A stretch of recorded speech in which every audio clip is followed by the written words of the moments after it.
वृत्ती भगवंतमय होणे याचेच नाव भक्ती. भगवंतापासून पंचमहाभूत निर्माण झाली आणि तसं बघितलं तर सर्व चमत्कार भगवंताच्या सामर्थ्याने पंचमहाभूतांचेच असतात. भगवंताच्या ठिकाणी जे जे आहे ते ते सर्व आपल्या ठिकाणी आहे. भगवंत हा जगाचा मालक आहे. त्याच्या सत्तेने सर्व व्यवहार घडतात.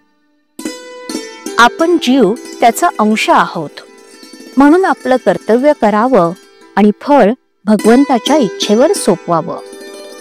आता प्रश्न असा आहे की सर्व गोष्टी जर भगवंताच्या इच्छेने घडतात तर माझी इच्छाही भगवंतच उत्पन्न करतो, आणि असं जर आहे तर मी माझी इच्छा का मारावी?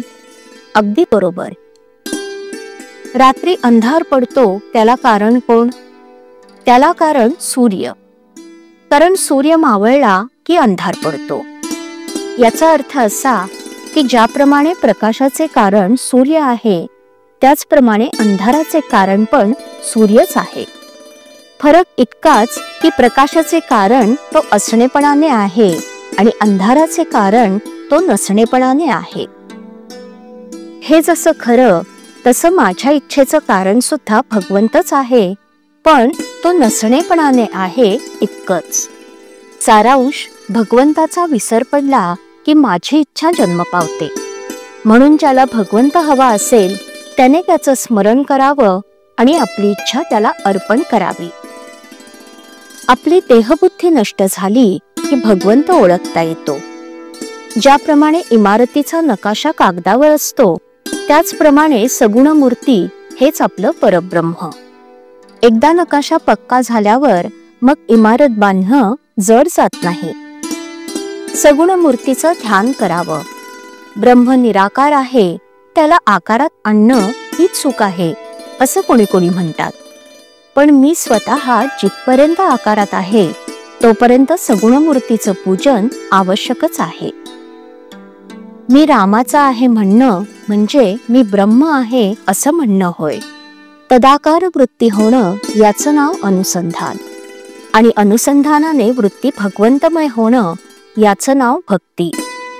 ब्रह्म सत्य आणि जग मिथ्या याचा थोडक्यात अर्थ म्हणजे जग जसं आहे असं आपण समजतो तसं ते नाही.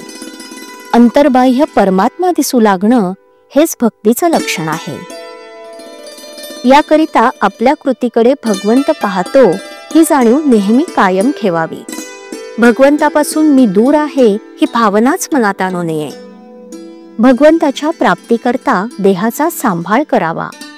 मन रामाकडे गुंतलेले असले म्हणजे देहाचा विसर पडतो. म्हणून नामस्मरणाच्या योगाने मन भगवंताच्या ठिकाणी विलीन करावे. हेच परमार्थाचे सर्व सार आहे. श्रीराम.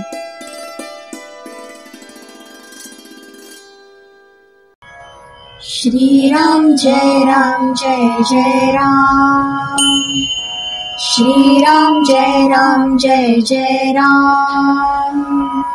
श्रीराम जय राम जय जय राम.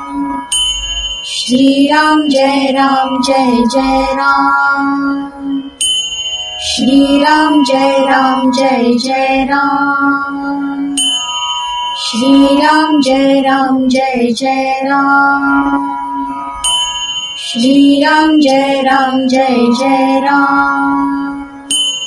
श्रीराम जय राम जय जय राम. श्रीराम जय राम जय जय राम.